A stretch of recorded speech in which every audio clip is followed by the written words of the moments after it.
Print and electronic media మిత్రులందరికీ కూడా నమస్కరిస్తూ ఈరోజు కేంద్ర సిట్ బల్జా కార్యాలయానికి గౌరవనీయులు ఆంధ్రప్రదేశ్ సిట్ బల్జా కార్పొరేషన్ చైర్మన్ గారు అయినటువంటి శ్రీ గోపాల్ తమ్మయ్య గారి చేతుల మీదుగా ఇది ప్రారంభించబడింది. ఈ కార్యాలయం మన శ్రీ కోటి ప్రవీణ్ గారి ఆఫీస్ ని కేంద్ర సిట్ బల్జా కార్యాలయంగా మార్చడం జరిగింది. ఇంతవరకు రాజమండ్రిలో ఎంతకాలమైనా కూడా ఈ రోజు వరకు కూడా మనకు కూర్చుంటానికి కూడా కుర్చీలైనటువంటి పరిస్థితుల్లో ఇవాళ ఈ కేంద్ర సిట్ బల్జా కార్యాలయాన్ని ప్రవీణ్ గారు ఏర్పాటు చేయడం వారిని మేమందరం కూడా అభినందిస్తూ ఈ కార్యాలయాన్ని సిట్ బల్జా కార్పొరేషన్ చైర్మన్ గారినే ఎందుకు పిలిచామంటే రాజకీయాలకు అతీతంగా ఇవాళ ఏదైతే ఏర్పడిందో ఆ కారణంగానే ఇందులో అందరూ అన్ని పార్టీలు ఉన్నాయి. ప్రతి పార్టీ ఈ సిట్ బల్జా కులాన్ని ఏదైతే మనం ముందుకు వెళ్లాలనేటువంటి ఆలోచనతో ఉన్నామో అది ముందుకు తీసుకెళ్ళడానికి చేసేటువంటి ఒక కార్యక్రమం. ఈ కార్యక్రమాన్ని ముందుగా మరి వారి చేతుల మీదుగా ప్రారంభించబడింది కాబట్టి మరి ఈ గెస్ట్ ఎవరైతే ఉన్నారో ప్రవీణ్ గారిని ఒక మాట మాట్లాడి ఆ తర్వాత మన చీఫ్ గెస్ట్ కి మిగతా కార్యక్రమాన్ని ప్రారంభించవలసిందిగా కోరుతున్నాను. అందరికీ నా హృదయపూర్వక కృతజ్ఞతలండి. ఎందుకంటే ఇంత ఆసక్తిగా వచ్చి మమ్మల్ని ఆశీర్వదించినందుకు. మొదటగా ఈ సిట్ బల్జా సంఘం ఏర్పాటు చేయడానికి కారణాలు ఇరువురిలోనే మేము ప్రెస్ మీట్ ద్వారా చెప్పడం జరిగింది. మేము సంఖ్య పరంగా చాలా ఎక్కువ మంది ఉన్నప్పటికీ కూడా మాకు తగినటువంటి గుర్తింపు రావట్లేదు అనే ఆవేదనతో ఈ యొక్క కార్యక్రమం చేపట్టామండి. ఇందులో సంఖ్యపరంగా మేము చాలా మంది ఉన్నప్పటికీ కూడా మాలో చైతన్యం లేదు అని చెప్పి ఎదటి వారు మమ్మల్ని నిందించడం జరుగుతుంది. కాదు, మాకు చైతన్యం ఉంది, మేము మొత్తంతో సంఘటితంగా ఉండగలము అని నిరూపించుకోవడానికి ముందుగా మొట్టమొదటి అడుగు వేసామండి. రేపు జరగబోయే డిసెంబర్ 18వ తారీఖున జరగబోయేటువంటి మహాసభకి మా సంఘీయులందరూ వచ్చి వారి యొక్క సత్తాన్ని చాటుతారని ఆశిస్తూ మా పెద్దలు తమ్మయ్య గారిని మాట్లాడవలసిందిగా కోరుతున్నారు. సభకు నమస్కారం. ఈరోజు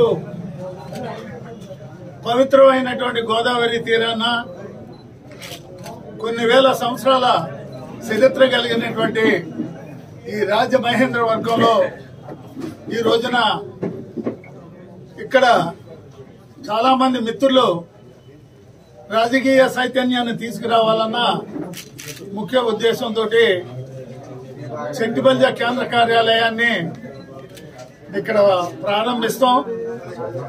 ఇందులో పాల్గొనే మహావకాశం నాకు కల్పించినటువంటి ఈ రాజమహేంద్రవరంలో ఉన్నటువంటి సిట్ బల్జా సోదరులకి, వివిధ ప్రాంతాల నుంచి విచ్చేసినటువంటి సిట్ బల్జా సోదరులకి, సోదరీమణులకు అన్నిటికన్నా మిన్నగా నాకు అత్యంత ప్రీతిపాత్రులైనటువంటి ఎలక్ట్రానిక్ అండ్ ప్రింట్ మీడియా మిత్రులకి ప్రత్యేకంగా ధన్యవాదాలు తెలియజేస్తున్నాను.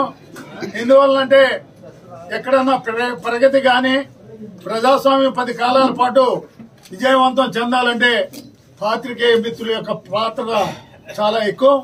అందువల్లనే ప్రజాస్వామ్యంలో 4వ స్తంభంగా తెలియజేసేటటువంటి మీరు, విజ్ఞులైనటువంటి మీరు మా వాళ్ళ యొక్క అభివృద్ధికి ఎల్లవేళలా మీ సహాయ సహకారాలు అందించాలని మీడియా మిత్రుల్ని నేను ప్రత్యేకంగా కోరుతున్నాను. మిత్రులారా, మీ అందరికీ తెలుసు, east west Godavari, undivided west Godavari, undivided east Godavari అంటే ఇక్కడ వెనుకబడిన జాతుల్లో ముఖ్యంగా గీత వృత్తిని నమ్ముకుని అనాది కాలం నుంచి వస్తున్నటువంటి సిట్ బల్జీలు అత్యధిక సంఖ్యలో ఉండవన్నది మీ అందరికి కూడా తెలుసు. ఎక్కడన్నా అభివృద్ధి జరగాలంటే ప్రధానంగా విద్య, వైద్యం 2 ఉండాలి. ఈ రెండింటితో పాటు మూడోది వ్యవసాయం కూడా. అన్నం పెట్టే రైతు బాంధవుడు సుఖంగా ఉన్నప్పుడే దేశం గాని, ప్రాంతం గాని, కుటుంబం గాని అభివృద్ధి చెందిద్ది.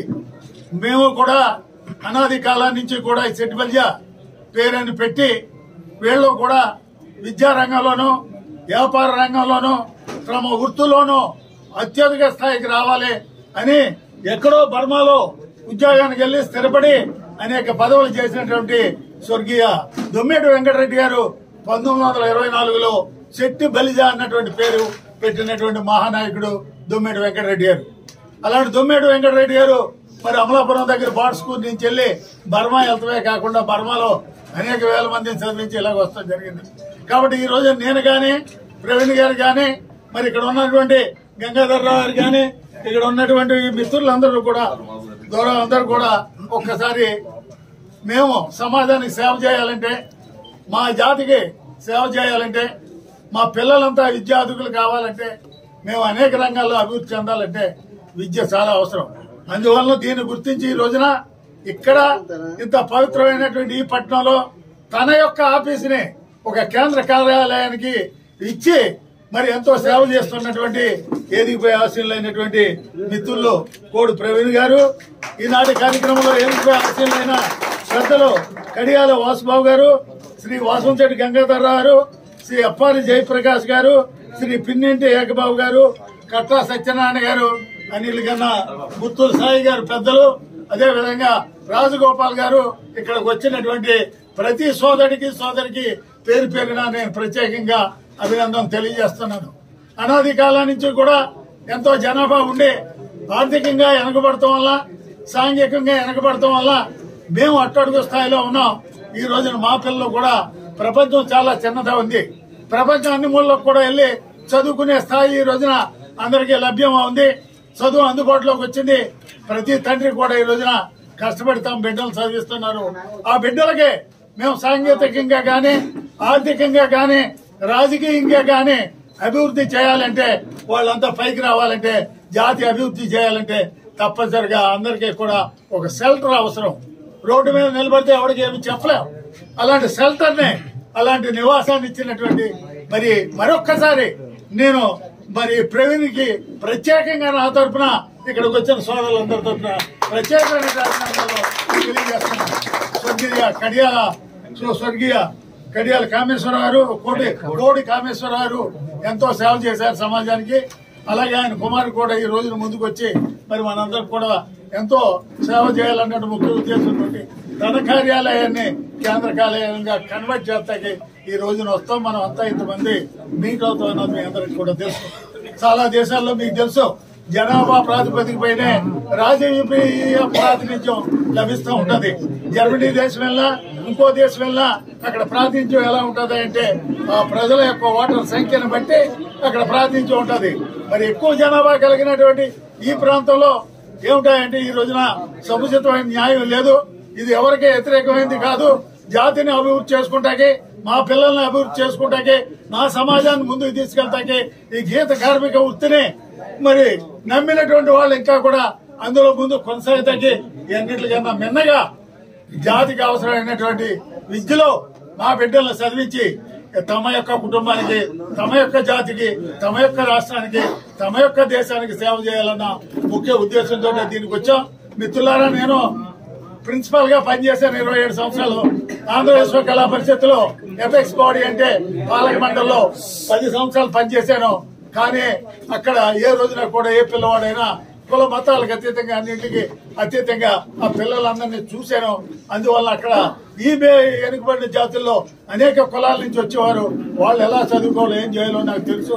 అందువల్ల వీరు కూడా అన్నింటికి అతీతంగా మరి ఒక కార్పొరేషన్ చైర్మన్ గా ఉన్నటువంటి విద్యార్థుడిని వారు కోరిన వెంటనే ఇక్కడికి వస్తాం. మీ అందరినీ కలిసే అవకాశం కల్పిద్దాం.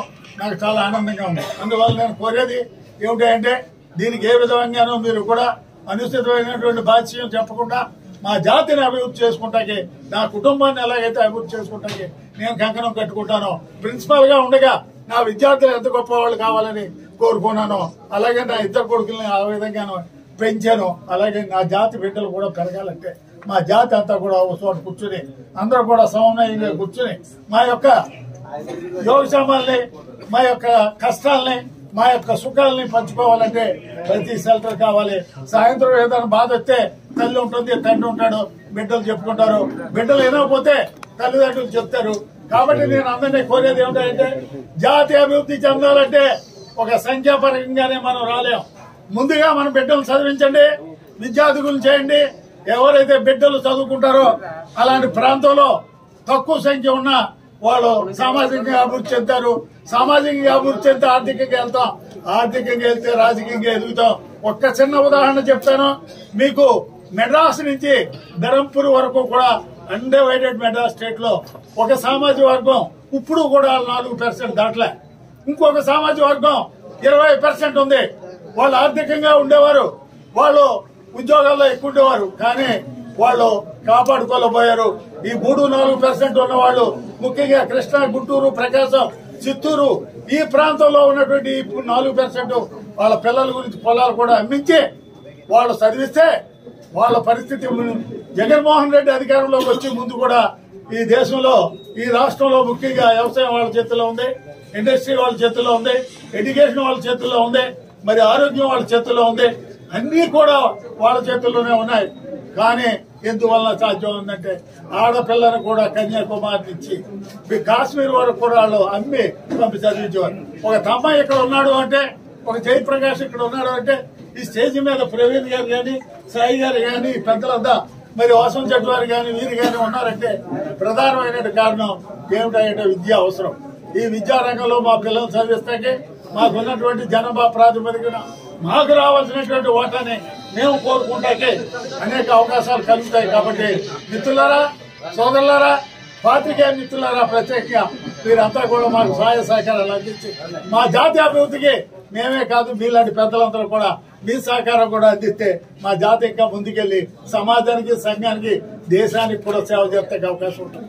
ఈ అన్నింటికన్నా మిన్నగా కన్నా తల్లి మనకి 9 నెలలు జన్మ వస్తాక కారణం అవి గర్భంలో మోసి ఆ మహాతల్లి ప్రాణం ఉంటుందో పోద్దో ఆ తల్లి జన్మ ఇచ్చే తల్లిని నమ్మాలి, మన మాతృభాషను నమ్మాలి, మాతృ తల్లిని నమ్మాలి.